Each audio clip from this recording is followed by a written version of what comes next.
మళ్ళీ ఒక 10 సంవత్సరాలు మేము అధికారం లేకుండా ఉండే పరిస్థితికి వచ్చాం.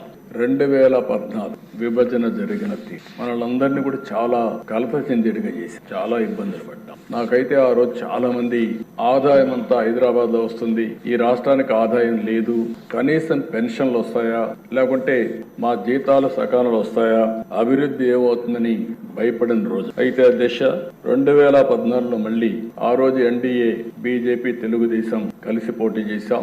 పవన్ కళ్యాణ్ గారు బయట నుంచి ఆ రోజు సపోర్ట్ చేశారు.